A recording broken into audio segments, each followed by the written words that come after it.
Okay, I think we can get started. I think most people are in the Zoom. Just let me know if you can't hear me or there's technical issue. But let's get started right now. Let me share my screen. Okay, so let's get started. Let me start with the plan for today, and then I'll walk you guys through what is it that we're trying to achieve. First thing I want to show you is obviously when it comes to RoundPod. So we're going to talk about that just a little bit. And then let me, before we go there, let me show you guys the game plan first. So GitHub.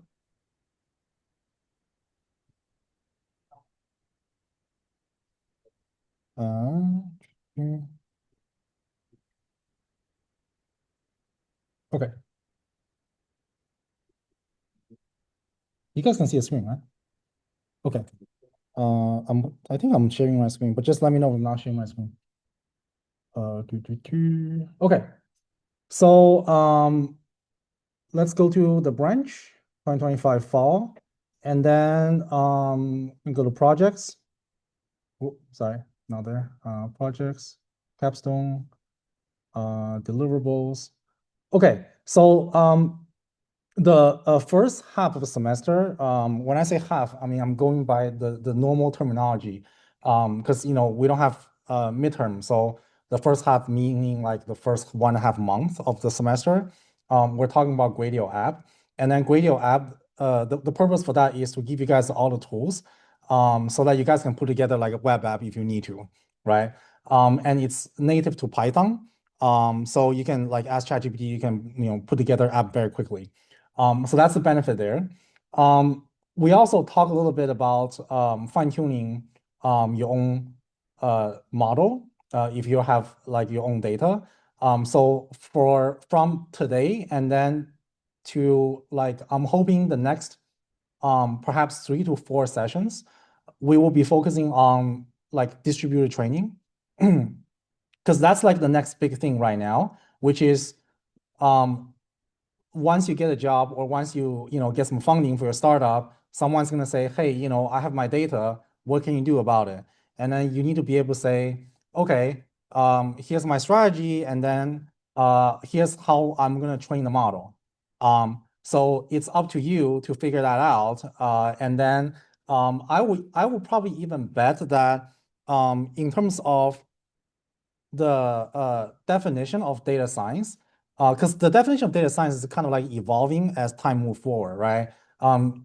Before ChatGPT, the data scientist probably is given the data already, and then there's might be like a data engineer already clean up the data, and then data scientists then take it over and then start building a model, whatever that is, right? Gradient boosting machine, decision tree, or whatever.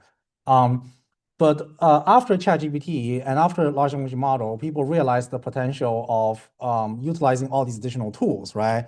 GPU, transformers, all these fancy models, and so on and so forth, in a way that they can probably do more and then handle more unstructured data, given today's tools, right? So that's why we are here today. And the rest of the semester, meaning like the next 3 to 4 different sessions, we're then basically be focusing on fine-tuning model, specifically on distributed training. So distributed training is kind of like a technical jargon.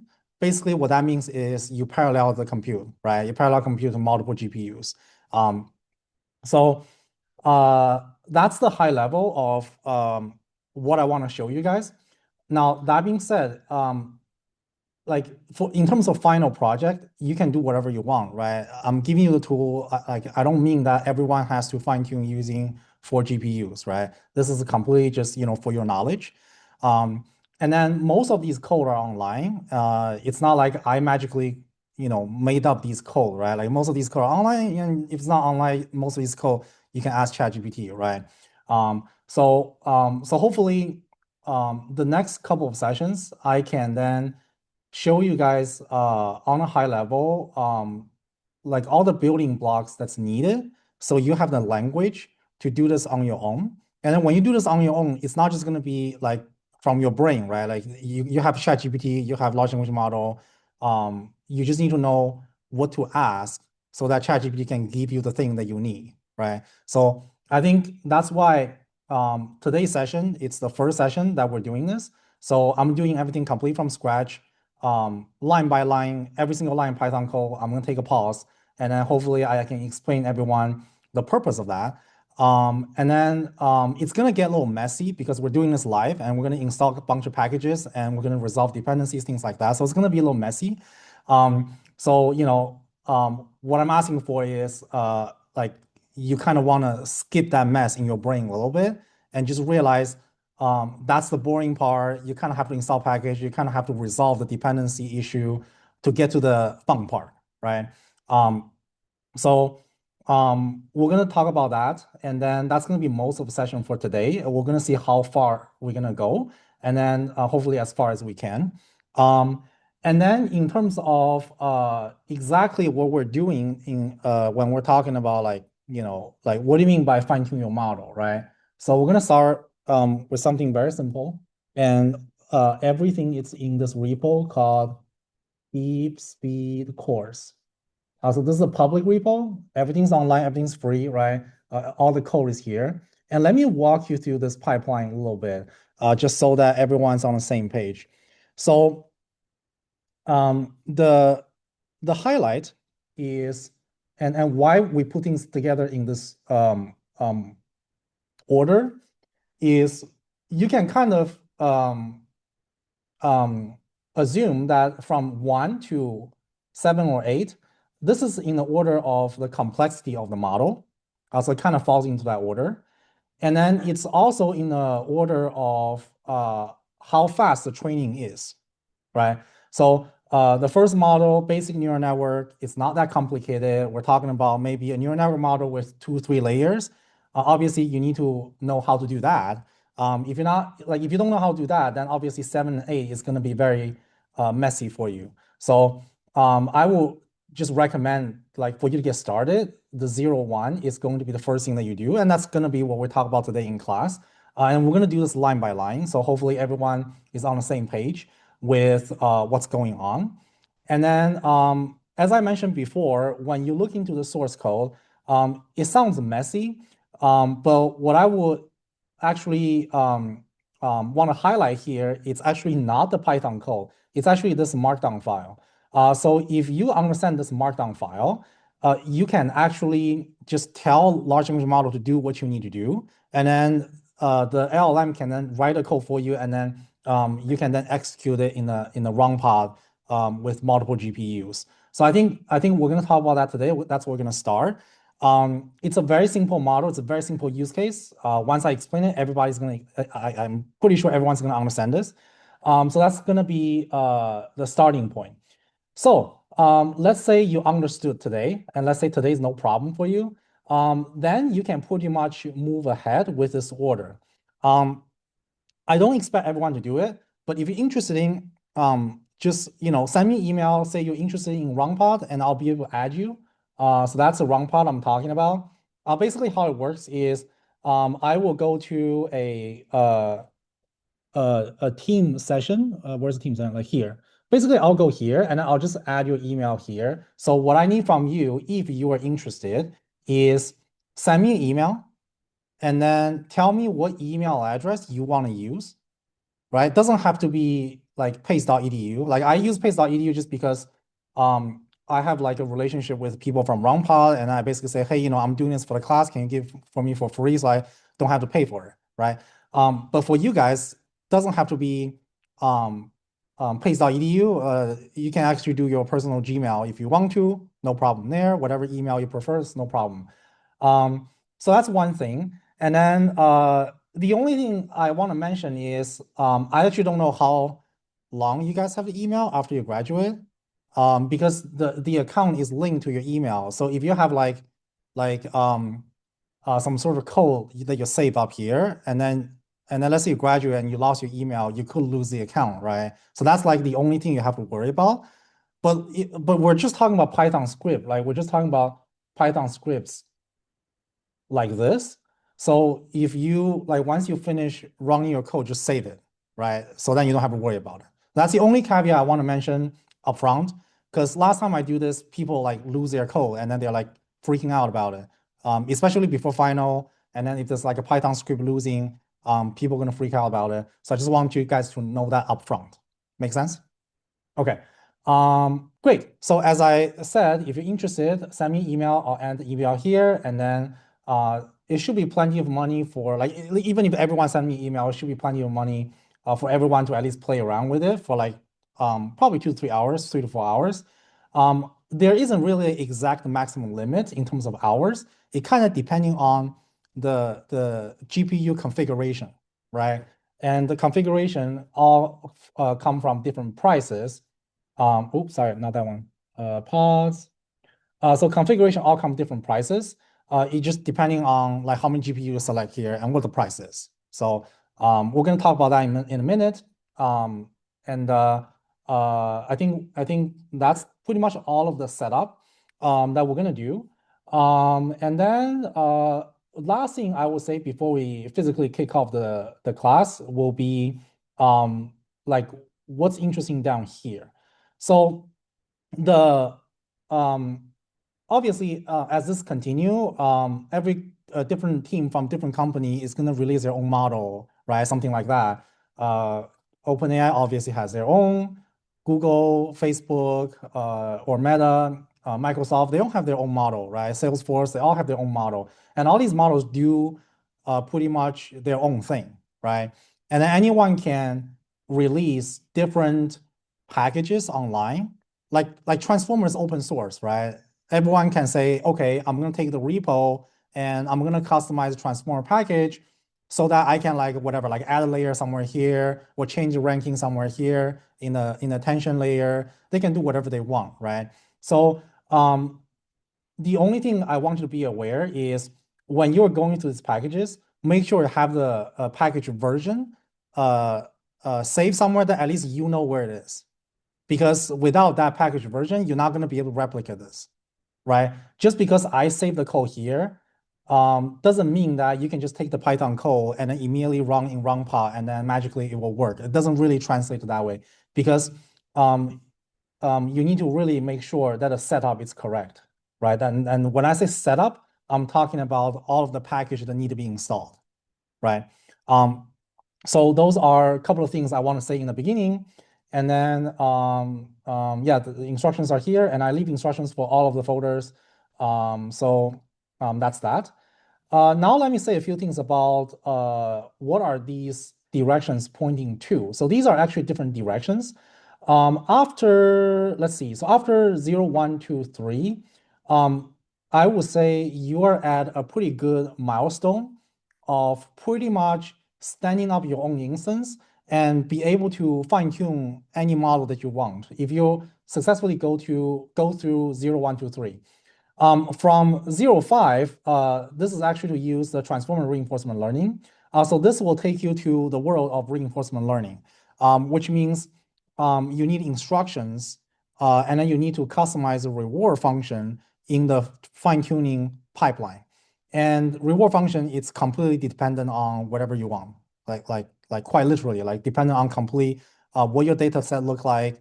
Everybody's reward function will look different, unless you guys have the same data and your boss says it's required to do this, then obviously reward function is the same. But if not, then everyone do their own reward function.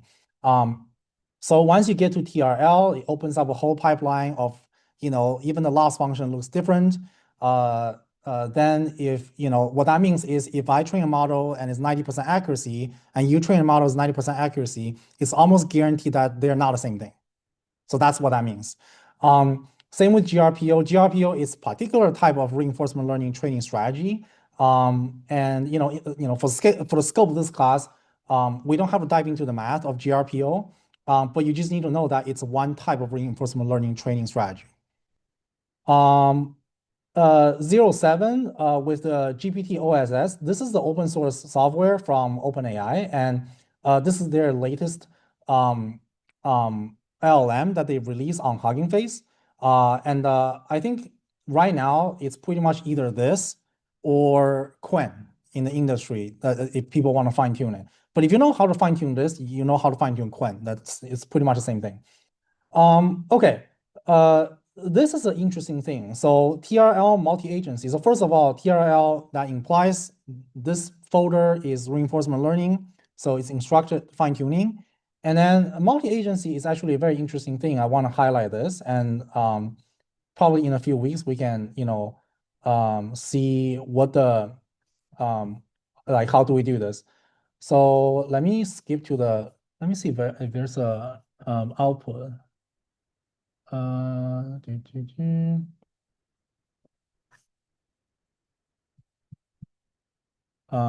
We can skip all that. I just want to show you guys the output because it's a really interesting output that they are trying to propose here.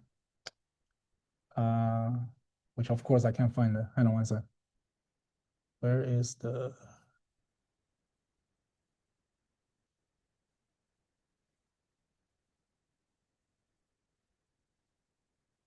give me just 1 second.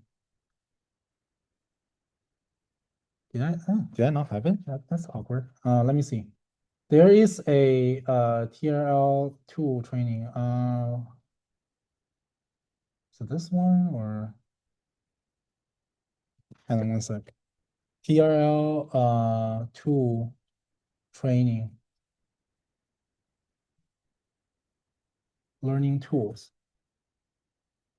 Okay. It's this kind of stuff. So let me explain this a little bit, what's going on here. So this year, I think it was like something like a month ago, actually more than that, maybe 2 to 3 months ago, 2 months ago, I think something like that.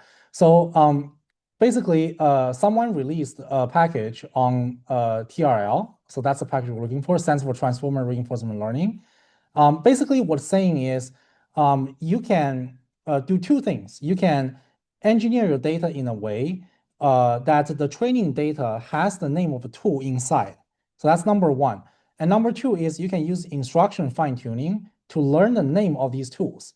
Like for example, here, the request is a simple calculator tool. Now, this simple calculator actually is not it's not just referring to a large language model generating or predicting what a next token is. It's actually can then be extracted downstream to point to a particular Python function. So this actually can behave kind of like an agent or kind of like an LLM call, if that makes sense. Now, here's the problem with that, right? With enough GPU, you can train it that way. That's great. But then if this is successful, then it raises the entire agentic AI into question. This is kind of like a huge debate right now, right? So what's LangChain famous for? LangChain is famous with the agent, right? How do you build your agent? Well, you have some sort of Python function, and then you plug in your LLM, right? Anthropic, OpenAI, whatever you want. And then you can invoke your agent by talking to it using a sentence. What is the weather here? And then the LangChain gives you the framework to learn, to realize that in this sentence, the weather is talking about a particular Python function, right? It's not just some random memory in the LLM. It's actually to refer to this actual function here. So that's basically what we mean by when you say create an agent, right? You're not just having one function, you're not just talking to an LLM, you're actually talking to a system with an LLM supporting the system, and then the system actually recognizes now we're calling a Python function. So this is a definition of an agent, and the definition is here. So many other packages doing the same thing, LangChain is doing the same thing here. What's happening here of what the TRL package is proposing here is we say, hey, look, if somehow the LLM already knows that's the Python function, and if somehow we can train that into the LLM, then technically speaking, what's the point of this, right? This function is now questionable. Why is it questionable? Well, the whole point of this Python function is to register a tool, and then so that if I talk about something that's about the tool, it recognizes it. But then the question is, okay, if I can train this into the instruction, like if I can use instruction fine-tuning to train this into the knowledge of the LLM, then I don't need this function anymore. I mean, you just talk to an LLM, and then LLM will automatically respond, oh yeah, you need to get weather and just call that function directly. So it basically it puts this chunk of code into question of how necessary that is. Does that kind of make sense? So that's the caveat here in terms of this repo, like this multi-agency problem. Sorry, this folder here, 07. So this will help you to kind of get an understanding of what does it take to do that. Even though the strategy is the same, right? You're still doing TRL package, you're still doing instructor fine tuning, even though strategy is the same. But it's a particular use case that you can pretty much compete. Like if it's very successful, you can compete with the functionality of this create agent code here. Any questions so far? Good. Okay. So that's what's happening here. I just want to highlight that. And then the last thing, it's actually probably the closest thing to world model. So we talk about world model. I personally am a big fan of world model. I think Yann LeCun's concept of a world model is very advanced, probably so advanced that no one can see it. So that's one. And then let me just go to Meta. I think Meta has this thing. So VJAPA, it's basically this thing. Is there a picture down here or something? Yeah, okay. So let me talk about this, and then let me talk about the picture, and then let me go back to say what I need to say. Okay. So this is actually just a philosophy. It's not a hard-coded structure, meaning that these encode decode layer, Yann LeCun actually did not say a whole lot about details. So this can be attention model, it can be two attention layer, it can be attention plus something else. All that's pretty much dependent on how you envision it, right? So this is a kind of just like a concept. So the transition is from A to B to C. So in the end, this is what he proposed, a joint embedding predictive architecture. So that's what he proposed. Basically, it starts from A. So A says you have two inputs, and then you compute some sort of loss, and the D you can kind of think about it as a difference. And then from A to B, so A is kind of like similar to like the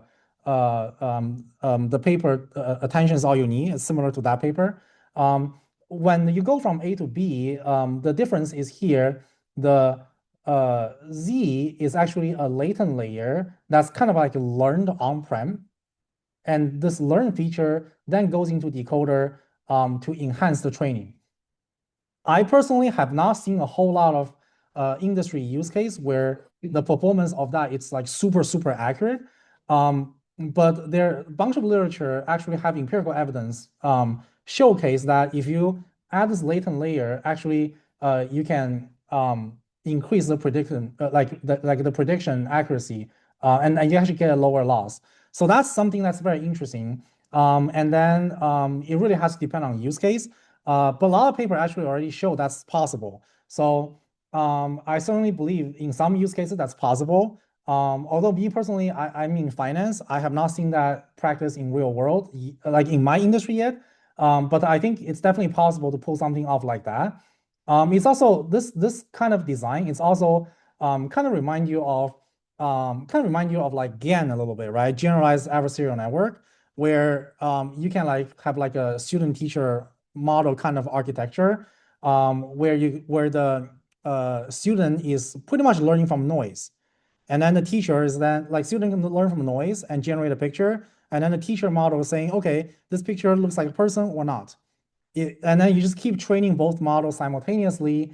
And then eventually the student will be able to generate a very nice looking picture that looks very similar to real people and get past what the teacher is rating on. And that's very much similar to this. And then Z is essentially the same Z in GAN. So in GAN, the student start from Z, complete random noise, without real data. So certainly there's some sort of history that by adding this Z, it turned out, the model performance is much better. And that's what he's proposing here. Now, joint embedding, what does that mean? Joint embedding is if you put A and B together. That's basically what that means. So when you put A and B together, so you have an encoder for both X and Y. And the encoder for both X and Y is kind of like, you can kind of think about just, you can kind of think of these encoder for X, encoder for Y, just a bunch of attention layer in the middle that extract the features and create new latent layer so that you can learn, so that you can increase the dimensionality for the model to learn. And then of course, in the end, when you're trying to make a prediction, throw some Z in there just to hopefully increase the performance. So that's pretty much the design. Now that's very abstract, and if you don't understand that, I don't blame you. It's meant to be abstract because there's not so much here that that's going into the design. This is kind of like, again, this is a philosophy, right? It's not a like it will take a lot of leap of faith for someone to just look at this and be like, oh yeah, now I know exactly what Python code looks like, right? Like you're not supposed to know that. But I can show you a picture. Hopefully, you get a better understanding. So the use case is the following. Why is that a good thing, right? Why is that model interesting? The use case is this. You get a bunch of pictures, and then you randomly mask a portion of the picture. Let's say here's a picture of a dog, and then you take the square out, and then the training data will have a picture of a dog, but without this part. And then the predicted ground truth will be the whole thing. That's how they pair up the training data, right? The input picture is the dog without the face, and then the ground truth is a picture with all the face of the dog. And then you can throw into that joint embedding layer, joint embedding model architecture, and then the model will learn, okay, if you give me a picture without the face of the dog, I can still then give you a full picture with like a good-looking dog. You look at that, you can kind of say, okay, I don't know what the real picture looks like, but I can kind of imagine that if the mouth looks like that, and let's say this is a picture of a real dog and the mouth is there, I can kind of imagine that the eyes is there, and obviously, the body looks like golden retriever, and obviously the face needs to look like golden retriever, not like a face of a bird or something, right? Same goes with this picture. This is obviously a bird from upper part of the body, and let's assume that this is a picture of a real bird. And then the training data is you sending this picture of a bird, but then you mask out the leg part of the bird. And then the bird maybe is standing on the tree branch or something. And then tree branch is here, but you only see the bottom part of the tree branch, and then some of the part of the tree branch is like masked, right? You don't see that. And then the ground truth of this is the picture of the entire thing, with the leg of a bird, with the tree branch, with all of that. And then you basically have this kind of data, you hand the data over to the model without this part, and then you say, okay, give me the full picture. And then the model is actually able to give you the picture of the entire thing with the leg, with the tree branch, and then the leg is on the tree branch. So that when humans look at this, humans can kind of say like, okay, this is kind of like believable, right? Because the bird is here. I can kind of imagine the body is here, the leg is here, and then maybe there's some tree branch here. I can kind of imagine like this predicted area here is like somewhat believable. So that's why this model is successful here, and it's complete because of this training data. Now, that being said, my field is in finance. In finance, I don't really deal with picture of bird or picture of a dog. So I have not seen successful use case in finance. But who knows, right? Like if this is, I mean, I don't really know what's a good use case in finance, but let's say you have, let's say instead of a picture of a bird or a dog or something, you could have, let's say, maybe picture of a document. I don't really know if there's a use case there. Let's say you have, or also this can be a language model. Actually works both ways for image and language. If this is like instead of a picture of a bird, what if it's like a sequence of like financial data, like a bunch of numbers or something like that? Are you able to like what if I like cover up some numbers in the middle of a sentence, and like, are you able to like guess that, right? Like a little bit idea here and there, but then that kind of sounds like that kind of sounds like the bidirectional RNN. To which then it raises the question of why can't I just use bidirectional RNN? Why do I have to use this, right? So in finance, I still think there's a gap there in the literature to convince people that this architecture is just like so much better. I think there's a chance that you can convince people. It's just no one has done it yet, right? So that's definitely a gap there to convince people. But at least from for the sake of image, this is already a proven case that I can cover up an image and then you can just, magically the model will be able to guess, what the next thing is, which is really amazing because you can actually apply this model in the meta glass. And then that's kind of like ongoing process, which is what Mark Zuckerberg wants. Like he wants this in the meta glass. How much people are going to pay for that, I have no idea. But that's definitely something interesting. Although that being said, like the use case, I don't think the use case is very well defined. Because think about it, if I have maybe it's let's say this thing, right? Like this stuff here. I think they have another one that's like that you can run with it or something. Like this thing. Um, like people say you can like basically go jogging and then you can wear the glasses.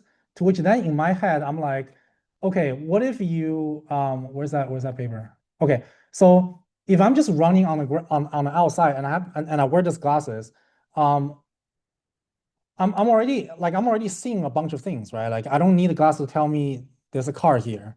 I'm seeing this car here, right? So someone's gonna have to explain to me what the use case is for this model to be put in meta glass. Is it possible for self-driving? I guess it's possible. Let's say you have let's say this is somehow blocked off. Like let's say you have like maybe part of the object here. Maybe you can use this to envision there's like a car behind that object or something like that. Is that possible? Maybe, yeah. But what's the return on investment for you to put this in the glasses or for you to put this in, let's say, a self-driving car algorithm? And why is that beating like human driving? And why is human have to rely on that? That question is undefined, right? So someone's gonna have to explain to me like why there's a successful use case there and why is a good argument there. But basically, those are kind of like the couple of potential use cases for why this model can exist. And certainly there's an argument, there's a potential. It's just the potential is not it's not calculated very clearly. Make sense? Okay, so that's a long answer for what I'm about to say. So that's a long answer for this. So what's going on here is this is a video text-to-text model, and the name kind of explains what the model is doing, right? What the model is doing is you can basically use this Python script, and you can train a model that there's a picture, and then simultaneously you can ask a question, and then it will give you a response back. So that's what this is. And the model is kind of soft-coded in a way that it does not have to be just one frame. It can be multiple frames. And then if you have multiple frames, then guess what? That becomes a video. Make sense? And the training of this is actually very simple. So let me show you the training. You only need a few things. And once I point out, you guys are going to say, oh, this is super easy. So 1, 2, 3, 4, and 1, 2, 3, 4. You have like a couple of question and answer. And then let me show you the content of the video. This is it. This is pretty much what it is. So your training data need to have some sort of MP4 file, right? Obviously, right? A video, right? A video saved as MP4 file. And then this here, I code it as HTTP. But in your local environment, obviously, it'll be like, your working directory, right? Like C drive, D drive, whatever folder you want, and then video.mp4, something like that. And then along with this video, you will have a bunch of question and answer. And then the question answer, well, hopefully the question answer, it's about what the video is. If you put together training data that, let's say you're asking about cat and then there's no cat in the video, then obviously it's wrong, right? When I was playing around this myself, it's actually surprisingly accurate in the sense that I just have like 6 samples, and then you actually can get it right in like one go, which is really interesting. And I'm not surprised it's accurate. I'm surprised it's accurate in like 5 samples. That's kind of like sound a little crazy to me. Because think about what that means, right? Anyone can just open your iPhone and start recording 5 videos. Like how hard is that? It's not that hard, right? And then if you just record 5 videos, you can actually put together a data set yourself. I mean, each video just sending some couple of questions, right? And the questions can also be generated from ChatGPT. So the whole thing, so today's day and age, to put together a data set like this, it'll probably take you like 10 seconds. You record a couple of videos, and then you just upload a video and you're done. So that's how simple this is. So that's why I like this exercise. Obviously, the code is here, and then if you run through this code, you'll be able to have your own VTT model. So now that you understood most of the content here, I can probably go back to the main directory. Okay, so actually, sorry, let me go back a little bit. I think one student asked me they want to build a workout app. I think it's an interesting idea. If you want to build a workout app and you want to be like, hey, I'm going to train my own model to do that, this script is going to help you out with that. Because you can actually, because the video is going to be like an MP4 file of, let's say someone's doing workout, right? Like, let's say I'm doing push-up, I did 5 push-up in the video, and then the text is how many push-up this guy did in the video. And then you can actually train a model to learn those things from the video, and then you can actually have an output text to say, oh yeah, this guy did 5 push-ups. So yeah, you can actually, so with this script, you can actually put together a model that does that pretty much at the tip of your finger with RoundPod as a GPU infrastructure. So this folder makes that exercise completely possible and doable for you if that's something you're interested in. And this video can pretty much be whatever you want. The workout is just one example. It can be literally anything. Okay, so that's a high-level walkthrough of what each of these folders is doing. And then I think the remaining time, we're going to get set up with the first folder, and then we're going to walk through this line by line. So hopefully, and this is obviously recorded, right? So it's online, videos online, recordings online.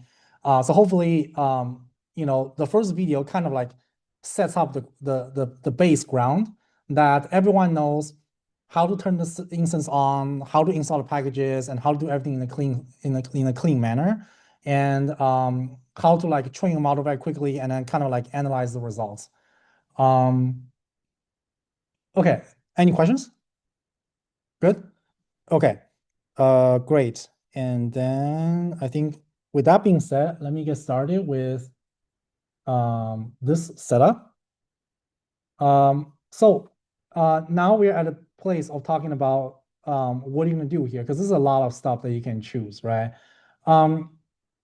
I personally, based on my experience, although I can't be sure of this because I don't know, I don't work for RoundPod. It's just based on my observation.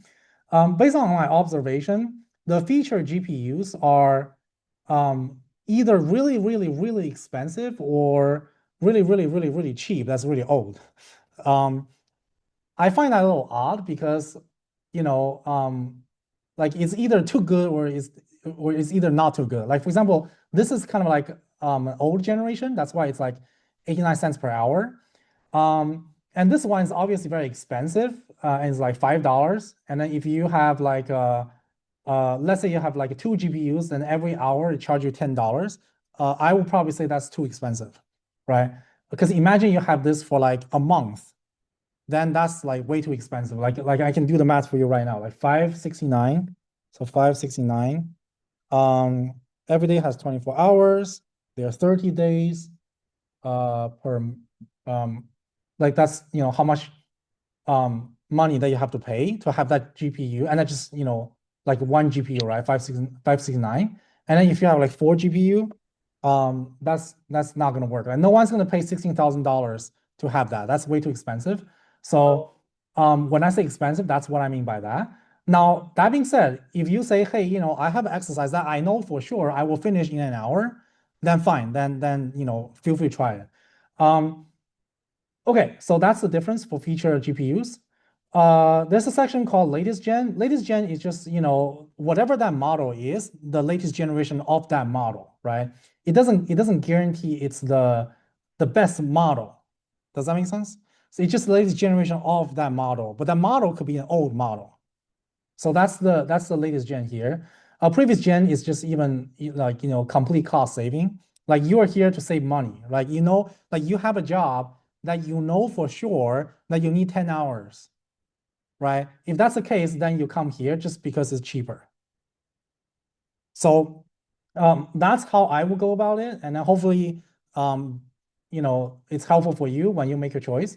For now, I'm just going to keep things simple and as cheap as I can. So and the reason I say that is because I know the first repo. Let me show you the repo. I'm going to go to this Python script, and then I'm going to show you the model. This is how simple the model is, right? We have one layer with like one neuron inside, and then it has one output, and that's it. That's as simple of the model that is. And then the data is also very simple. We're going to talk about that in a minute. And then that's literally it. That's all the code there is for the first script. So when I say simple, this is what I mean by that, right? Very simple, not a whole lot of memory. I can do whatever I want, pretty much. That's what I meant. Which means the only memory consumption is going to be the package, right? The DeepSpeed package or whatever package I'm about to install. That's the only place I need to use my memory. Okay, so now with that being said, I can then choose whatever I want. So I'm going to choose this one. It's kind of like in the middle. I can choose 2 GPUs. I'm going to say start, so deploy on demand. And then once this is created, this is not created yet. It's being created. But once this is created, it will start charging you money. Make sense? So like don't press the button and then walk away, right? Once you press the button, obviously you need to stay there and watch the thing, and you need to have a timer because it can chew up the cost really fast. This will probably take like a minute or two, and then once it's waiting, let me just explain what's going on. So, anyone heard of an EC2 instance on AWS? Yeah. Right. So it's pretty much doing similar thing. It's spinning on an EC2 instance behind the scene. And then the EC2 instance basically has like a CPU behind the scene, has a GPU behind the scene. CPU for obvious reason, right? Exactly, yeah. For GPU, it's here in telemetry. So I selected 2, right? So that's 1, that's 2. Make sense? And then right now, I have not gone on here yet. I'm gonna wait for this to say ready, which it does say ready. Now I can click on Jupyter Lab, and it will open a new tab. And then Jupyter Lab is kind of like a SageMaker notebook, right? Or kind of like a Colab, right? So it has a terminal in here, which is like this, and then like a Python code, you can do whatever you want, right? So typically how I would like to do it is, since you're already in a Jupyter notebook environment, this is how I would recommend. If you know for sure this is a playground and you don't care what exactly is that you're doing, and you're okay with messing up the package version, then just go ahead and open notebook, say pip install, blah, blah, blah, blah, right? No problem there. The caveat with that is if somewhere down the road, you're trying to debug, and then ChatGPT says, oh, crap, this line of code you're running in Transformer, it's like 4.53, but then you install 4.52, what are you going to do? You then have to go to Jupyter Notebook and then say pip install, and then you have to do a bunch of crap like that. And that's going to cost a lot of time, right? So only as a purpose of time saving and just for the ease of use, my recommendation is I will do everything in terminal, and I'll show you how to do it. So this is how I will go about it, and I'm gonna go back and forth between these 2 notebooks. Between these 2 tabs. I have an instruction already saved here. And then let me show you how to do it. My personal reference is to use UV because UV doesn't, like everything is in a contained environment. It gives you a virtual environment, everything's on the virtual environment, and it doesn't affect anything else. If somewhere down the road you mess things up, not a problem, you just CD out of the folder and just UV init to reinitiate a new project. So it does not affect anything that you're doing at that moment. And you don't have to uninstall things. If things break, just CD out of the folder and redo it. So that's the easy thing. That's why I like about UV. So literally you can just follow this. You can probably just copy paste it, right? So let me zoom in. And then I'll turn on dark. Wait. So typically what I would like to do is do a ls. Nothing's here, makes sense because it's a new folder. And then I would just confirm what I'm observing with what I'm seeing here on telemetry. So typically what I would do is this. I would say pip install UV, and then let that load, and then I'll open a new terminal window. And then I'll say something like this. Watch namespace. 0.1 means it flashes and refreshes every 0.1 second. NVIDIA SMI. And then this will open up this table that lets you observe the consumption of each GPU. And since here I have two, right? 1, 2, GPU 0, GPU 1, and then here I'm seeing 1, 2. And then I'm not using anything right now because literally I'm just installing a package and nothing's running here yet. So here, this is 0, this is 0, right? So far so good? Okay. So now I have installed UV. From this point and on, everything will be done in UV, right? So here's typically how I would like to go about it. Let me clean things up. So I will say make directory. Actually, I won't do that. I'll just say UV init project 1. And this will automatically create a folder. I can show you the folder is created like this, project 1. And then I'll CD in there. And then everything is in here. So now all I gotta do is to bring these scripts inside of this directory. And when I say directory, I'm talking about not just workspace, but workspace project 1 folder. That's the directory I'm in. So let me just quickly install everything, and then I'll let you guys go on break, and then while this is waiting. So from here, I would just copy paste this one by one. You can do them all together if you want to, but I would just do this one by one so that you have all these packages installed. So let me explain a little bit what's being installed. Torch just, so that you can build neural network model, right? That's as simple as that. DeepSpeed is the package that allow you to do the distributed training, right? So you can say, hey, DeepSpeed run num GPU equal to 2, and then .python script, right? Something like that. The weights and bias, it's a tracking purpose. Me personally, I find it very difficult to read like 50 lines of log from terminal window, just because the output of DeepSpeed can be very cumbersome to read, and you have to scroll up and down. So I typically just save the performance, loss, accuracy, like whatever gradient that you're updating, right? I will personally save all of that in weights and bias so that I can see what's going on in there, just as an observability purpose. Technically speaking, the only required one is these two for you to do the most simple package, for you to do the most simple proof of concept. But you can, of course, also add in weights and bias. But again, it's optional, right? If you want to read a 50 line in the logs or in terminal window, you can, totally fine. And then I also have these. Typically, I would add these just because when some code go into production, you need to clean things up, right? And then you don't want to read through hundreds of lines of Python code all by yourself and check all the indentations and spelling. That's crazy, right? And that's what these packages are for.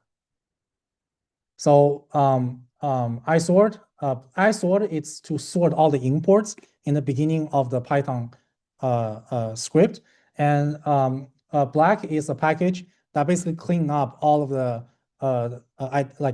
indentations, spelling, typings, things like that. Flake is another package that clean things up for you. But basically, these are all the development dependencies that help you go into production. Okay, so I'm gonna let you guys go on a break, and then during the break, I'm gonna install these one by one. But there's no surprises here. I'm just gonna be taking this and install it.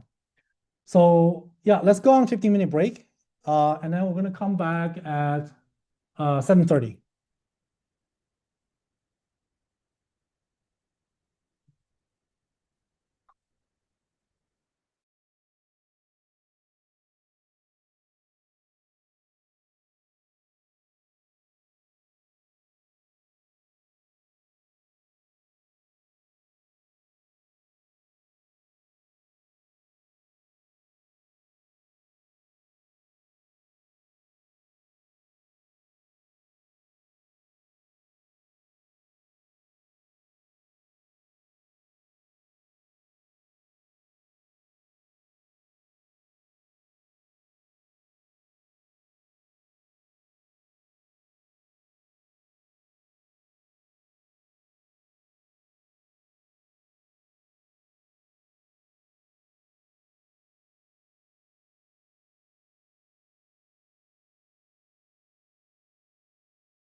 is on.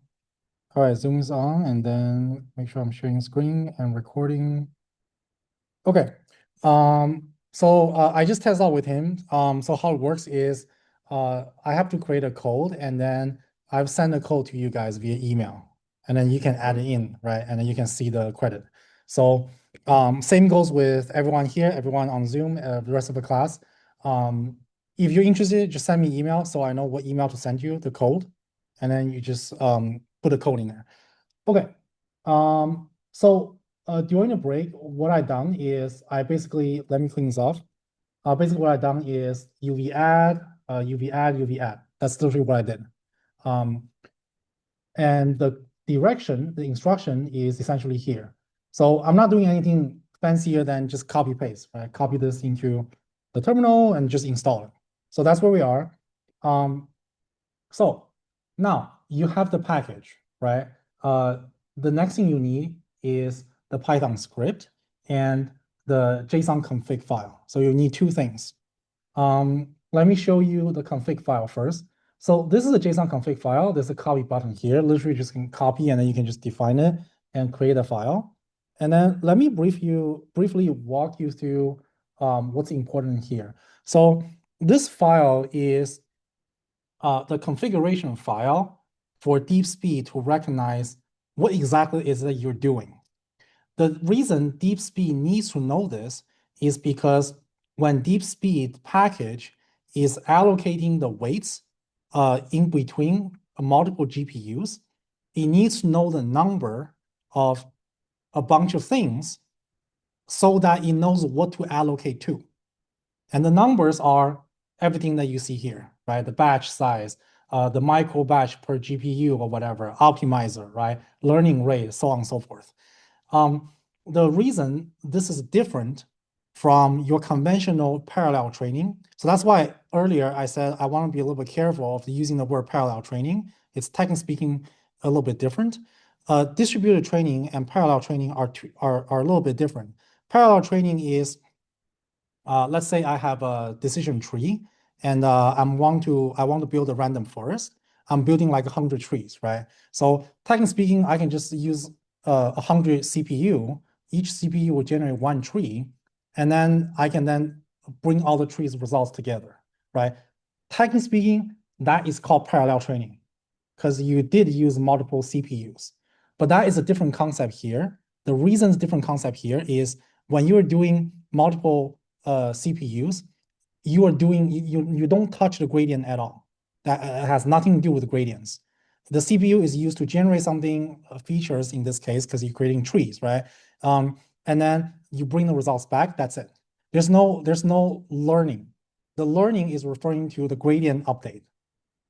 And the gradient update, when you go from one GPU to another, you're not just updating the weights of the model. Excuse me, you're not just moving the weights of the model from one GPU to another.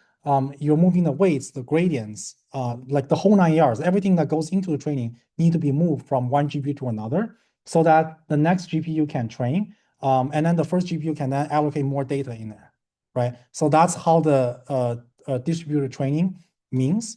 So it's not just generate trees, it's also about updating the gradients. So in short terms, like the short answer to summarize all that is this JSON file tells the DeepSpeed package what exactly it is that you want to allocate to the next GPU. And that's what this file says, right? I tested out a couple of different things just when I was playing around with myself. If you miss out on a couple of this, it's not the end of the world. Let's say you somehow forgot about it, like this doesn't exist in your configuration file. Like you forgot about that, or you forgot about that, something like if you forgot about some of this, it's not the end of the world. I think there's like a default one that DeepSpeed use. The only thing that's that you have to be aware, it's these three things. So the 32.32.1, I'm going to show you guys an error later, just so you guys know what the error is. But basically, the training batch has to be, how do I explain this? Has to be divisible by this number and then also this number. I'm going to show you guys an example of what that is. And I also need to be, sorry, let me just say this clearly. So this number has to be divisible by this number, and the number of GPU you're using. If it's not that, you're going to see an error. And I'm going to leave it like this. I'm going to show you guys what the error looks like so you guys get an understanding of what I'm talking about. But whether this works or not, depending on that math. And the math has to work out, right? So that's what that is. So this file you will have to have, and this is what I will do. Copy, and then go to here. And then I will create a file using terminal command, right? So this is how I do it. Cat EOF, and then I will call it this thing, dsconfig.json. So ds_config.json. Hit enter. This means I'm telling the terminal that I am about to write something that is not terminal command. That is the text in a JSON file. I'm about to create a file, because that's what that means. So just paste it here, and then hit enter, and then say EOF. That means end of file. Hit enter. This will physically create that JSON file, right? So if you do an ls, you will create a file here, and that's what we just created. And to prove that I just created that, you can do a cat, and then dsconfig. You can display that, and it's the same script as what I'm showing you here that I just copy over. Make sense so far? Okay. So now you have the script of the configuration file for the DeepSpeed package. The only thing left is the Python code, right? So the Python code is in this file, which I saved up here. Where did it go? I'm going to show you this Python script first, and then I'm going to show you what works, what doesn't work, right? So this is how I would do it. The easiest way, like easy means that the less number of buttons to click. That's what I mean by easy, is just copy it and then go here and just create that Python script, right? That's probably the easiest thing to do, which is what I'm going to do, right? So I'm going to say cat. Let me clean this up. Cat EOF. What is it called? Train ds.py. Train ds.py. And I'm going to leave it to do here. EOF. This will physically create a Python code here. This one. And then now I'm going to open that. So it's just a blank page. And now what I'm going to do is just copy, and then just paste it here, right? So now let me walk through what's going on. It's not that hard. So let me jump into this part first. This is the main function in the Python script. And then in the end of the day, that's going to be the code that it executes. Where to go? Here. If name main, and then that's going to be the main function that it executes. So now let me walk you through a little bit what's going on here. Okay. And then I'm going to tell you what you need to memorize, what you don't have to memorize. So in the beginning, a lot of people freaking out saying, well, I don't know what these code mean. Well, you don't really have to know what these code mean. There are only a few things that you need to know. So the first section of what you need to know is, this actually can all be run by LLM. So the first section that you actually need to know is the setup. This is a setup. Setup means, especially in the beginning of your learning curve, you need to have a ground truth. Ground truth means you know that it's absolutely correct, right? So you need to have a base model. And here, I like everything to be easy. So the easiest model I can come up with is a linear model. In this case, it's y equals to 2x plus 1. Very simple model. Now, I can create a data that's y equals 2x plus 1, and I can train a model. And the model better be able to tell me beta 1 is 2, beta 2 is 1. If the model doesn't say that, then obviously model didn't learn correctly, right? So this is what I mean by synthetic data. So you need to know the ground truth. And then everything in between, it's kind of like just, sample size. I mean, I don't really care about that. 1,000 is perfectly fine. I mean, if you don't like 1,000, use 2,000, right? That's, no one cares about that. Okay, so once you have the data, now we define the model. and a simple model is defined up here. That's as simple as a model that I can come up with, right? Very simple model, linear, that's it. You can make this a little bit more complicated. I mean, you can do whatever you want. In a language model, this can just be like whatever, like class llama, whatever, or class Quen or whatever, right? And then you can load in the model using the transformer package, and that's how you load up the base model. But the setup is essentially the same. You need to have some sort of a class object that tells the Python script that's where the model come from, right? So that's that. Now, I am all the way to here, right? So now, what I need to do is to start with initial gradient. And this setup is native to the Torch package. If you use transformer, it's just a trainer, dot trainer, and then just train it, and that's it, right? Because the Torch function, it's built inside of the transformer package. But I'm doing things this way because I want everyone to be on the same page of what exactly is happening behind the scene, right? So you initialize the parameter, and at this moment, the initial weight and the initial bias are completely randomized, right? So they're nowhere near 2 and 1. And that's what we're trying to do, right? We're trying to update these two numbers so that they are getting closer and closer to 2 and 1, as close as we possibly can, right? With all that being said, now what I can do is I can then load up data and train it. So let me skip this and let me show you without DeepSpeed what it looks like. Without DeepSpeed, if it's just one GPU or one CPU, there's no distributed training, then how it works is you load up the data and then you will ignore this line of code because there's no GPU, right? And then you will come here directly, come to this code directly, which is the gradient descent. So the gradient descent is the usual drill. So let's say you have a number of epoch. Epoch here means iterations. So it's how many rounds of iterations that you're updating the weights. And the weights here, it's referring to these two parameters. So let's say 30, right? 30 means this for loop is going to run 30 times. No more, no less, just exactly 30 times. Unless you have early stop, I don't think I have implemented that here. So that means this for loop will run 30 times.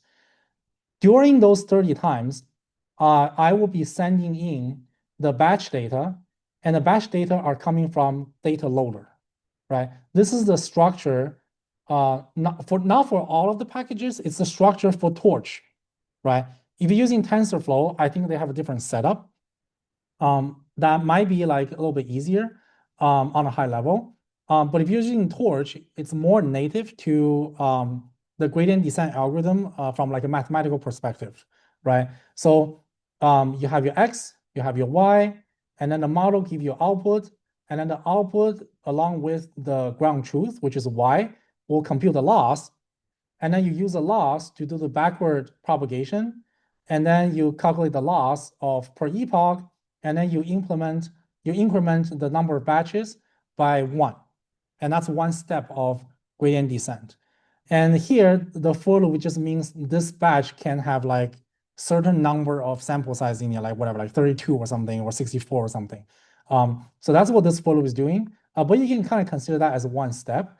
And then you have some sort of a checker or counter that, let's say every 10 steps, you print out the loss, something like that, just so that you can like visually see the loss is going down, right? If loss is not going down, then obviously something's wrong. That's pretty much it for gradient descent. Now you can log into weights and bias if you want to, and the weights and bias will log the loss and the step for the observability of the model. So after that, you can then calculate the average loss, append it, and then report that again to weights and bias. So here, this chunk of code will do that for you. I think that's pretty much it. These are just checkpoints. That's pretty much it for if you do it without DeepSpeed, right? Now, if you do it with DeepSpeed, the only thing that you need to add is this chunk of code. That's it. It's as simple as that, right? The only thing you need to add is this chunk of code. This chunk of code basically said, okay, computer, now I'm not just using the original torch package. Now I'm using DeepSpeed package. And I'm having the initializer. And the initializer is going to take a model as input. That's it. And this model is basically a class object, and class object will print out the parameters. And in this case, the parameters is basically these guys, right? Initial weight, initial bias. And then on top of that, it will read off this name called dsconfig.json. That stands for DeepSpeed configuration file. And then this file has to exist locally in the same directory. If this file is in a different directory, obviously that's not going to work, right? So this assumes that in your working directory, you have this file here exist. If this file is not here, then this line of code is not going to work. Any questions so far? Make sense? Okay. So now that's pretty much all of the Python script that that's needed to get things started. Whenever you're dealing with a more advanced or more complicated model, the setup is exactly the same. The only thing different is the data. In here, instead of using the linear model, you probably have the data loaded from Hugging Face, right? It's like some text data, something like that. And then the model will be, instead of a simple linear regression model, it will be like a transformer of some sort, or like a llama model or Quen or whatever. So I set up the code this way for that format on purpose, because once you understand this script, all the future script, it will kind of take the similar spirit. Make sense? It's just this function might get longer, this function might get longer, and that's it. Everything else is exactly the same. Okay, so that's everything that goes into the Python script. I mean, I can tell you this is probably not going to work, but I want you guys to kind of see the error first. And then the error, and to understand that, it's actually very simple. It's this thing here. And I'm going to explain, I'm going to let you guys see the error first, and then I'll explain the error. So now we have Python script ready. Now let's go back to the instruction. This is the setup. That's the folder structure. That's the configuration. Now I need to do this. So let me get my API key in there. And then I can probably just export. Let's see. Okay, so what I'm going to do is, bear with me one sec. I am going to temporarily pause the recording because I don't want to record. Okay, awesome. Now I already put my key in there. What I'm going to do next is I am going to go through this list. So you can do it with 1 GPU or 2 or 4. In our case, you're not going to have 4, right? Because here we counted 1 and let me zoom out a little bit. Here we counted with 2 GPUs. And that makes sense because that's what we register, right? That's how this instance is instantiated, right? So obviously, this last line of code is not going to work because you don't have 4 GPUs, right? So you either 1 or 2. So I'm going to show you guys both. So you can just copy that, and you can go here, and then you can just paste that in there, and then let's make sure train DS is here, train DS. Let me make a remark on the title so that we know that I'm running this today. So paste you, what's today? October 24, right? So we know this today. Okay, and then in my weights and bias, I don't have any projects that's the same name here, right? So if this worked, then hopefully we see this name on the weights and bias website, right? So I'm gonna save that, and then I'm gonna run this here. And then this will take a little bit to instantiate. It will load up it actually does a lot of things. So it will load up the virtual environment, and then it will load up the DeepSpeed package, and then the DeepSpeed package will then trying to register each GPU. In this case, I have one. So it's just going to register one GPU, and then it's going to read the configuration file, which is this guy here, and then take all these numbers into consideration, and then it's going to run the script. So that's what's happening behind the scene.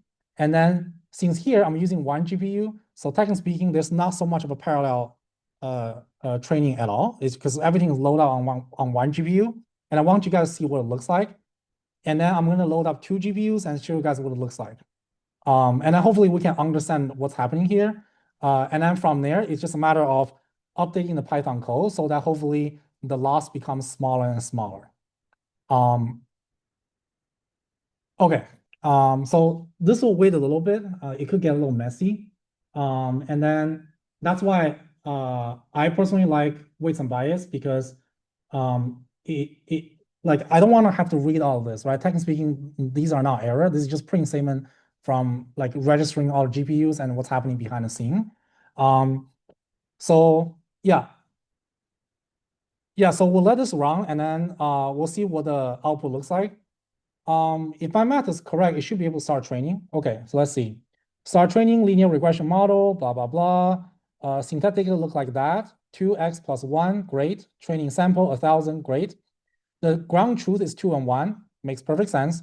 Initial parameter, it's 0, 7, 0.6. Okay, that's completely randomized. It's nowhere close to 2 and 1. Now we're going to initialize DeepSpeed. And then hopefully from there, it will load up data and then starts the gradient descent. And once it starts gradient descent, hopefully there's no error. And then hopefully we can see the performance being tracked on weights and bias. So yeah, so let's wait and see. And then, yeah, any questions so far? Okay. So let's see, training started. We have some training error here being plotted. And then training summary, initial loss is 1.7, final loss is 1.7. Okay, what's wrong here?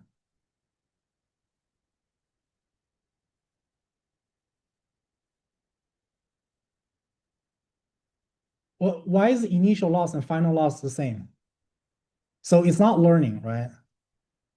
So if it's not learning, then obviously there's a right, somewhere in the code is wrong, even though the code runs operationally, that it functions, but somewhere in the code it's not learning, right? And then how come that's the case, right? 2x plus 1 is such a simple model, why is it not learning, right? Immediately that's a question that goes through your mind. Okay, final model parameter 0.7, 0.6. Okay, so there's no learning here whatsoever, right? Ground truth is 2 and 1, and then the error is basically huge, right? So you get a little bit of this output. That's basically what we just said. And then it will say that you can take a look at the performance on this link. So you can just click on this, and then it will open a project for exactly what we just talked about. In this case, you will track, let me zoom in a little bit. So you will be tracking the performance on weights and bias. Oops. Yeah, charts on weights and bias. So that's the error for, let's see. So error here, error is not changing at all. This is a loss. Loss is really like just not changing, right? It's like wiggling up and down, but like it's pretty much flattened the entire way. Same goes with. Basically, there's no learning, right? Nothing's being learned, right? That's the problem here. And then the project is saved here. At least the code runs. Okay, so now that you guys saw this and you guys saw what the problem is, now we want to have some sort of a solution, right? So let's go to Python script and let's just examine this a little bit. So that's the model. That's the data, 2x plus 1, so on and so forth. And then that's x, right? And then let me go to the code down here. and this is the gradient descent. And then where's the, and the learning rate? Learning rate is this. Okay. And then we log it, and then we log it on the weights and bias. And then that's pretty much all the stats we have. These are just comments that I added in, but that's pretty much it, right? So something here can be interesting, or something here can be interesting. I'm gonna open up a floor. Anyone can kind of take a guess what the problem is. Let me scroll up. So this is the model, this is the data. And then we have a gradient descent algorithm, but we're not learning. What is the problem?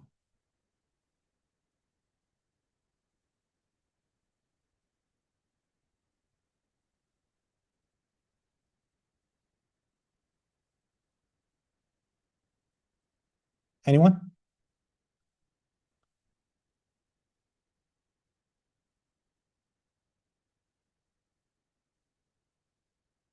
There could be more than one problem, by the way.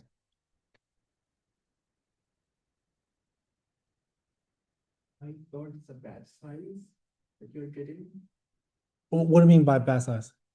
Like, it's not learning, it's just take the data you give in and take out the data you give, exactly like give and take, and that's pretty much happened, but it's not doing anything, means it's not doing any functions to that talking about, like a batch size. Like batch size, like 1,000, right? Is that what we're talking about? Like what size? Like you mean like batch size, or you mean like the size here? It's okay. There's actually more than one problem. So let me take you to here. So where's the okay? So I have this markdown file that lists out all the potential problems. So we know that the baseline doesn't work, right? The error is huge and it's not learning, things like that. But there's actually more than one problem. Let me show you the outline. So there's actually a list of problems that you can pinpoint about that original script. The learning rate actually is too small. That's one of the issue. It's difficult to see that, and the reason it's difficult to see that is because human brain doesn't really register 0.0001 is too small to update something that's like 2 and 1. Like, you know what I mean? Like, because think about it. Let's go to a terminal here. What is the original one? This is the model initialized weights, right? If you are having a learning rate of like 0.0001, then you are updating at this digit, right? So that's one of the issue, that the learning rate is too small.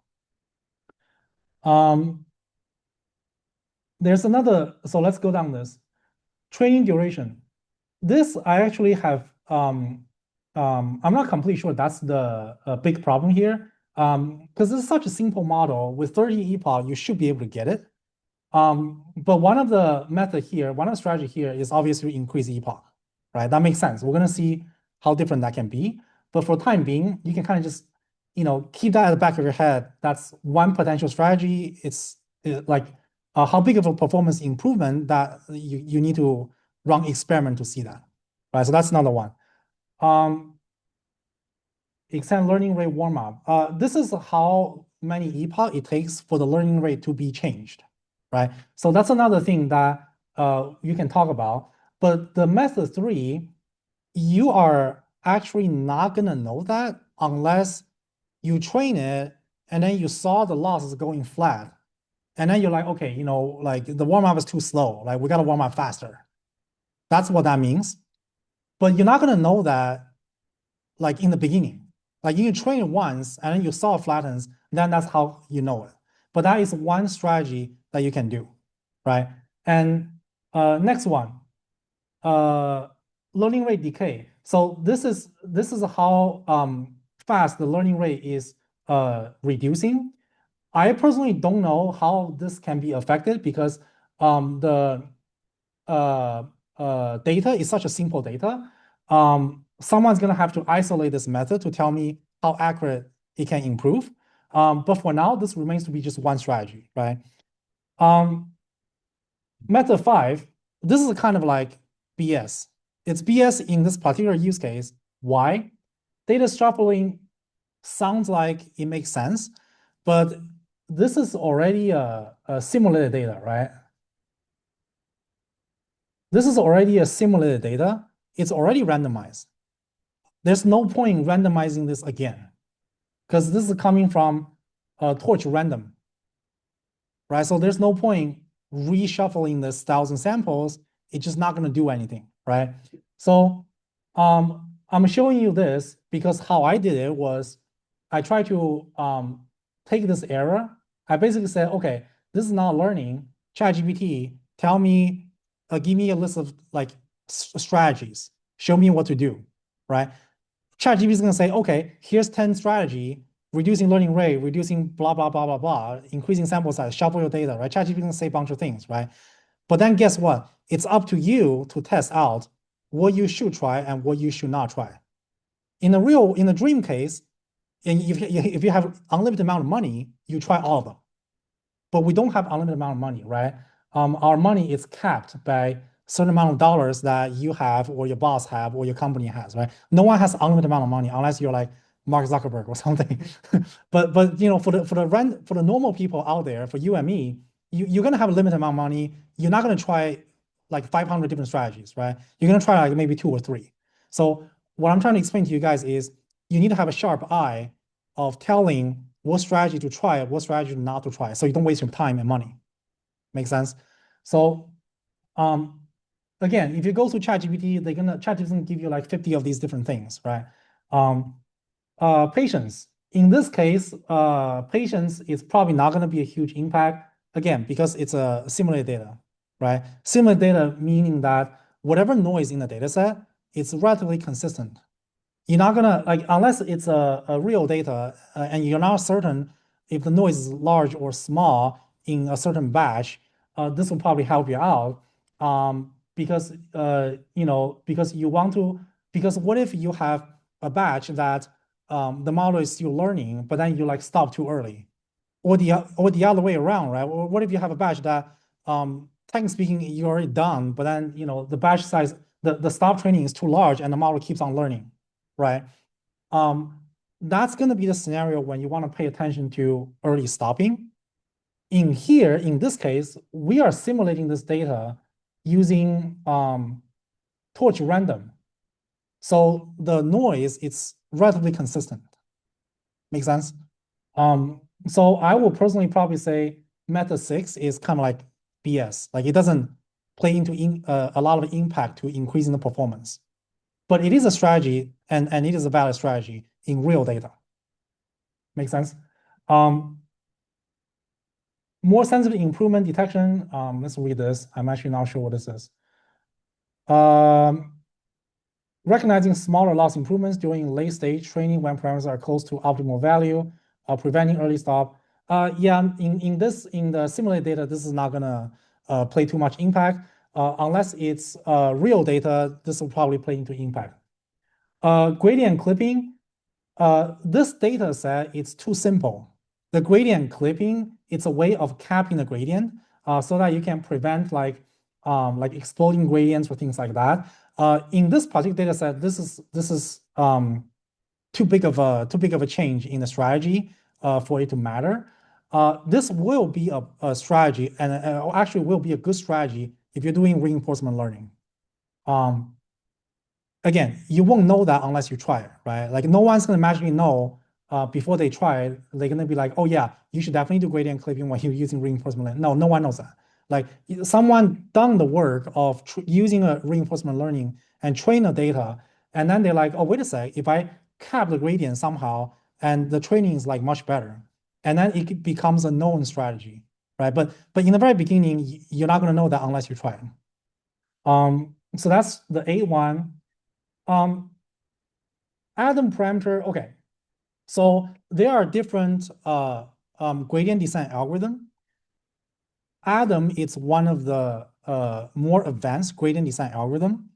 And what Atom's doing is basically this math here. I can you don't have to know that, but basically what it's doing is not only does it update the weights, the parameters, it also updates the first and second moment of the parameters.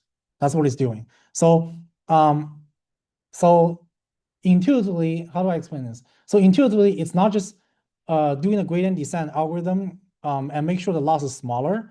It's like also making sure that the speed and the momentum of how fast how fast you go to the optimal point is optimized in terms of like the speed and like the momentum of that, because it's the first moment and the second moment and the loss itself.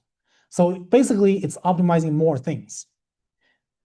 Now, is that a good strategy here? Probably not, because the model is too simple, the data is too simple. Unless you give me a more complicated data or more complicated model, I would probably say, okay, this probably makes sense to try it. If not, then probably you shouldn't try it. So that's that. And then reduce logging frequency. This I probably don't think this has anything to do with the performance. This is a kind of just like for observability purpose, right? Because it's kind of like imagine where's the weights and bias? Okay, so look at this graph. It only ran for like whatever this is, like 140 steps or something. Like it only ran for that much. Imagine that this is like, what if this is just part of the training? Like what if this can actually go down if you go to like 1,000? Well, what if this go down? Or reverse, right? What if you go to 1,000, this goes up, right? So that's what this method is kind of like suggesting, saying, hey, if you do longer epoch and reduce all these loggings, you probably get a bigger picture. So that's what that strategy is talking about, right? Is it a good one? Not probably not for this data set, because data set is too simple, right? So everyone with me on this? So what I'm going to do is I am actually going to change all of them. I'm going to make an update for all of these strategies, and then I'm going to leave there because we're pretty much, come out at a good starting point. And I want you guys to kind of like, what I'm hoping to do is students will look at the script, and then maybe some of you guys will try a few things, and then you can probably isolate that one strategy that really increase the performance. Then you just do that one strategy and then you're done, right? Another thing I want to tell you guys is in the industry, if you're a data scientist, today's day and age, a good data scientist will look at this data. What's data? We'll look at data like this, and then they will have a sharp eye of saying, okay, let's not use all 10 of them. Let's use like number 5 or number 6 or number 7. Like a really good data scientist will have the sharp eye, will be able to tell that. And that skill is very, very rare. And no amount of AI can help you with that skill. That skill belongs to the data scientist. And that skill will get better the more you look at the data. And that skill is data dependent. That's a very important thing. A lot of people think that, oh, I'm in finance or I'm in healthcare for 10 years, and then I know the strategy of, okay, number 5 is like the best one. Like it will always work in healthcare data. If you go to finance data or financial data, not necessarily. And someone says they just, they magically figure out a trick. No, they don't, right? You look at the data for many, many years, and you've gathered together these information that, okay, strategy 5 works for this data, then your conclusion is that it works for this data. That's it. There's no guarantee that works for other data and always work for other data, right? So that's the message here. And then, but I think if you like somehow just know all these 10 different things, it will cover a good amount of grounds for you. And then it remains like basically trial and error, kind of like a trial and error for you to know which one of this work with finance data, which one of this work with picture data, which one of this work with text data, and then so on and so forth. Make sense? Okay. Now we talk about all these different things. So now I'm going to show you guys a code, right? So the code is here. I'm going to just copy that. I'm going to create a Python script. So go here. Put it here. And then I'm going to say to do BOF. Oops. So that creates a new Python script. Where did it go? Refresh. Ah, there it is. And then I'm going to take this, copy, and then put it here. And all of the stuff is here. So this script does all of these things. I don't think it does all 10, but it does a good amount of it. Like it does 8 of them, right? Now, what I did not tell you guys is which one of these 8 has the highest performance lift. Make sense? So if someone figured out, then I think you have a really good paper. If you can figure out which one of this work really well for a particular data set, then I think you have a really good paper, because that's highly, like I'm willing to bet like some of these financial companies, like if you are that one guy that magically know, oh yeah, number 5 works with stock data. Like if you're that one guy in the industry that magically knows that, a company will willing to pay a lot of money for that, because that's a very rare skill. The reason is because neural network is a framework, right? It's not like a fixed answer, right? Like you train neural network on picture, I train neural network on picture, we're gonna get different models, right? We're gonna get different data set, even though we might both be getting 90% accuracy, right? So then it becomes, okay, who's right, who's wrong? Well, that's when the experience comes in, right? And this is how you tell the experience. Okay, so I have a script here. The script does a whole lot of things. We don't know which one's right, which one's wrong, but everything's here, right? And it's a new name called whatever this is, train DS enhance, right? So now what I'm gonna do is I think I need do I need a new, yeah, I need a new configuration file. And the only thing different, I think, comparing with the other one is this Atom thing here. I think that's probably the only thing different. Yeah, this parameter here for Atom. These betas are how do I explain this? It's technically speaking the learning rate for the first and second moment for the Atom algorithm, if that makes sense. Because Atom algorithm is like optimizing not just the parameters, but like a bunch of other things, first moment and second moment. And those betas are the parameters for those gradients that it's updating.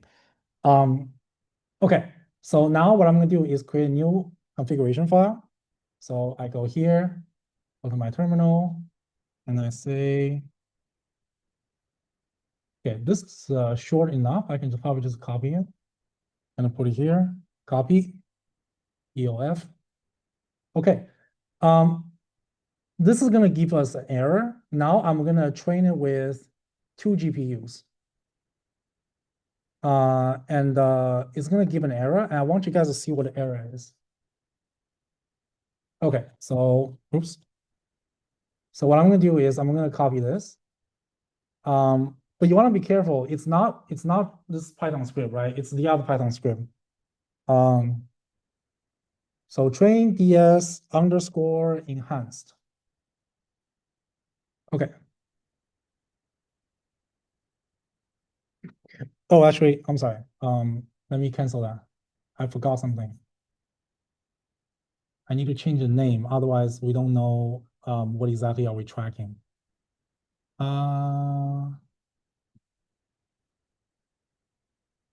Where's the name? Where's the name? I need a pays you name so we know what we're tracking. 2014, thank you. What? Oh, sorry, it's not, it's 1024. Am I blind? Where is it? Yeah. Oh, here, yeah. So this one here.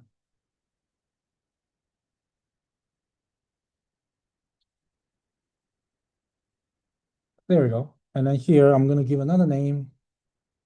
Pace U 1024 enhanced. Just so we can compare and contrast what the performance is. Actually, let me hold on. I lied. I think sorry. You kind of want to be in a one project because let's see. Yeah, you kind of want to be in one project because then you can like load it up here on the left hand side, so you can like overlay this performance. So let me do that. So how it works is I need to make sure this is the same project. So I'm gonna put this name here. There we go. So now this is gonna be same project. Control S, save it. Okay, now we're all set.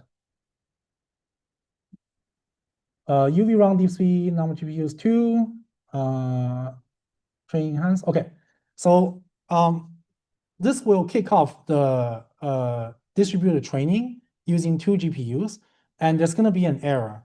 So I want you guys to see what the error is. Okay, so while we're waiting for this, I don't think there's any problem. Is any question on Zoom? No. Any question from here? Good so far? Okay. Can anyone guess what the error is going to be? There's going to be an error.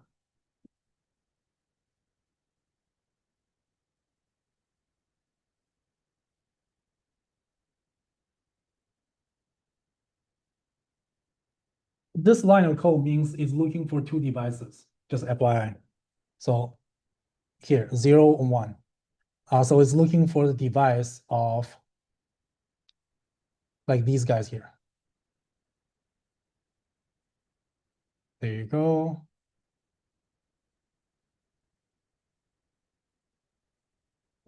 Okay, so now you have an error, right? What is the error here?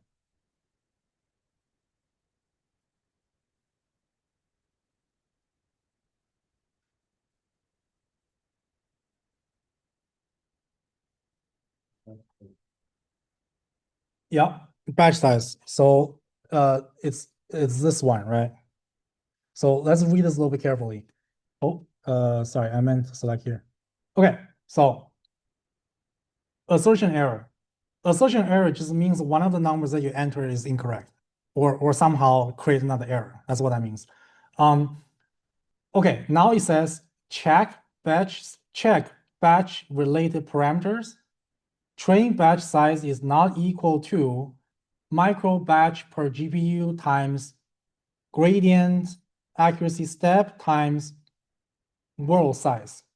So it actually says here 32 does not equal to this thing. Sorry. Oh, it's okay. And so it's true that it's not, right? Now the question is, how do we fix this? I know I only have 2 GPU. So this 2, it's not going to change. So I can't really change 2. So then what do I do?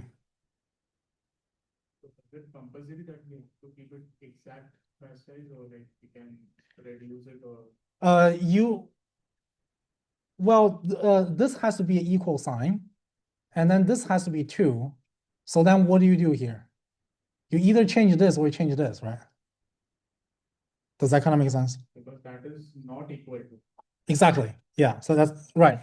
The error happens because 32 does not equal to 32 times 2. Change batch size.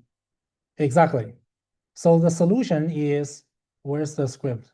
Solution is go to here and change this to 64.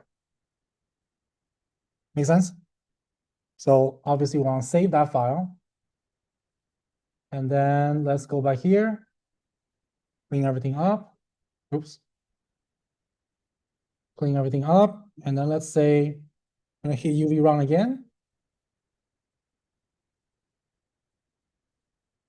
And then when I look at this, this should be able to pick up. Typically, like if I'm doing this personally, I usually put them side by side.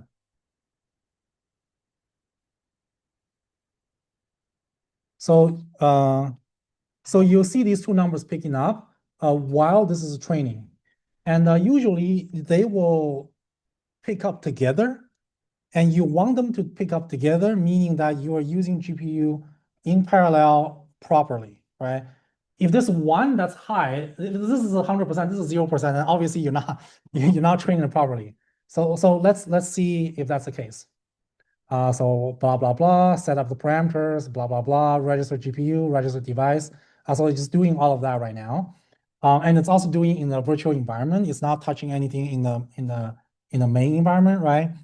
Now it's learning. So while this is running, like pay attention to these numbers. So 620, 4000 done. So I think it spiked a little bit, but that's pretty much it, right? So what do we learn from there is it's a little bit overkill for me to have two GPU on such a simple model, right? That's kind of like what that means. Because these two GPU barely even hit 50%. Like the highest, like I hope you guys saw, right? The highest like 20 or something. And then it hit 20 like for like half a second.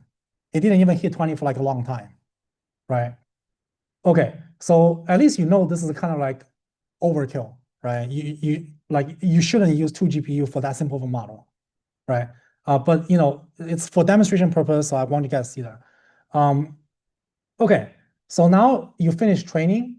Let's take a look at what's happening here, and hopefully, you know, we get a good performance. Okay. Okay, so our training, all these are 0, great. Okay, so let me zoom in here.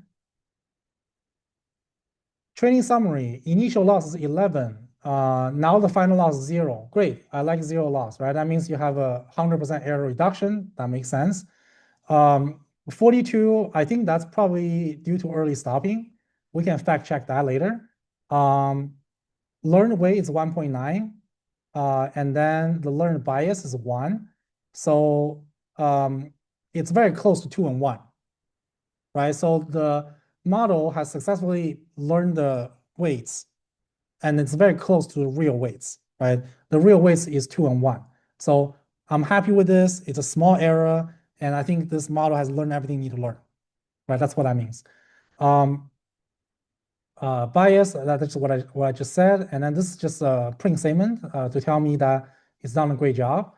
And then this is a log here. You can click on that link. I'm hoping it will overlay the result. Let me see. Did it overlay the result? Enhance, here. This is the, okay. So the blue line is the previous run.